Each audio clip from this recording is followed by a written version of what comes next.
கருணாமூர்த்தியான இயேசு கிறிஸ்துவின் திருநாமத்தினாலே உங்கள் அனைவரையும் நான் வாழ்த்துகிறேன். ஐஓஜி டிவி, இந்த டிவியை ஒரு 30,000 பேர் சப்ஸ்கிரைப் பண்ணியிருக்கீங்க. ஆனால் பார்வையாளர்கள் என்று வரும்போது எனக்கு தெரிஞ்சு 1000, 1500, அது கூட சில குறுஞ்செய்திகளை அதிகமாய் பார்க்கிறேன். இப்போது என்னுடைய இந்த சேனலுக்கு நான் எதிர்பார்ப்பது யார் என்றால், சத்தியத்தை சத்தியமாய் சொல்ல விரும்புகிறவர்கள், சத்தியத்தை சத்தியமாய் மற்றவர்களுக்கு அறிவிக்க வேண்டும் என்ற வாஞ்சை உள்ளவர்கள், அவங்க தான். அது மட்டுமல்ல, சத்தியம் அறியாதவர்களுக்கு சத்தியத்தை சொல்ல வேண்டும் என்ற விருப்பம் உள்ளவர்கள், அவங்கள தான் நம்ம எதிர்பார்க்குறோம். இதில் கிறித்தவ தீவிரவாதிகள், அதாவது மதவாதிகள், அவங்கெல்லாம் இந்த சேனல் பார்க்குறது நிச்சயமாக அவர்களுக்கு அது ஒரு திருப்தியை கொடுக்காது. அதை காட்டிலும் இன்னொரு விஷயம் என்னென்னா, நிறைய பார்க்குறவங்க அதில் குறிப்பாக ஒரு சிலர் என்னென்னா, ஒரு நக்கீர பார்வையோடு இதில் என்ன கருத்து சொல்கிறான், இந்த கருத்து யாருக்கு போய் சேருது, இந்த கருத்து நம்முடைய விவிலிய கருத்துக்கு ஒத்து இருக்கிறதா, இல்லை பைபிளில் சொல்லப்பட்ட கருத்து தான் இதில் சொல்லப்படுகிறதா அப்படின்ற ஒரு சிந்தனையை காட்டிலும் இதில் ஏதாவது ஒரு குற்றம் இருக்குமா, ஏதாவது தவறு இருக்குமா அப்படின்னு சொல்லி. இப்போ சமீபத்தில் ஒரு படம் ஒன்று நான் போட்டிருந்தோம், ஆண் என்ன பெண் என்ன. அந்த படத்தில் சொல்லப்பட்ட கருத்து என்ன அப்படின்னு பார்த்தீங்கன்னா, பவுலடிகளார் சொன்னது போல் ஆண் என்றும் இல்லை பெண் என்றும் இல்லை, அந்த கருத்தின் அடிப்படையில் எடுக்கப்பட்ட படம். ஒருத்தர் கொஞ்சம் ஒரு மேதாவிலாசம் உள்ளவர்னு நினைக்கிறேன், அவர் எனக்கு ஒரு மெசேஜ் அனுப்பியிருக்கார். ஒரு பைபிள் வசனம் கூட இல்லை, அதனால் இது உலகத்தான் படம். பேஷன் ஆஃப் கிரைஸ்ட் எடுக்கும்போது அவர் உலகத்தான். ஜீசஸ் படம் அங்கங்கே தெருவாக போய் போடுறவன், அந்த படத்தை எடுத்து கொடுத்தவன் உலகத்தான். கிறிஸ்தவர்கள் ஒன்றும் காட்டலை.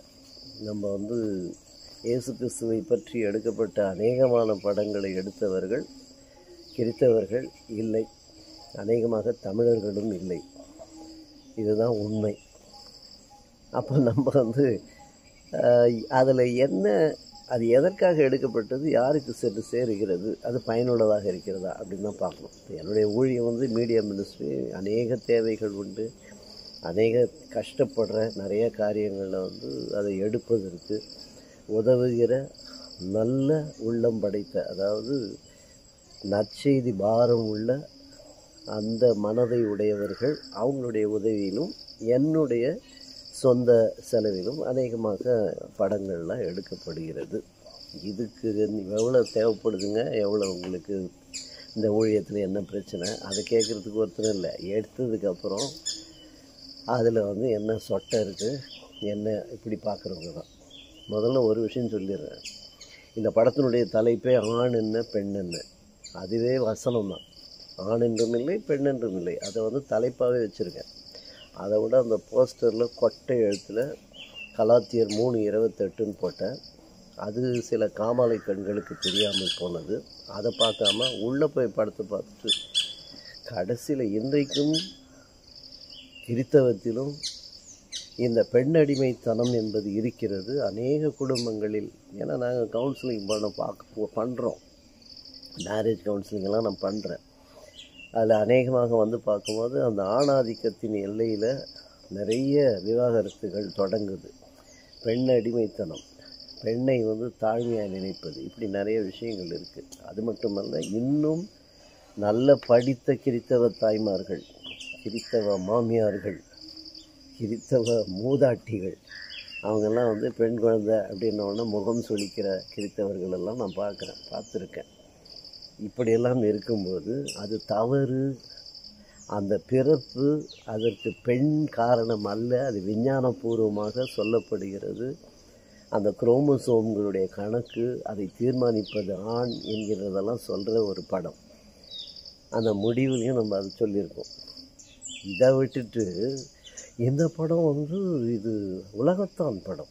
இதில் பைபிள் வசனம் மொத்தமாக போட்டு ஒவ்வொரு காட்சியும் பைபிள் வசனத்தோட 21 படம் இருக்குது. அதை ஒன்றும் பார்க்கல. அதில் கண்டிப்பாக இவர் எத்தனை படம் பார்த்துருப்பாருன்னு தெரியாது.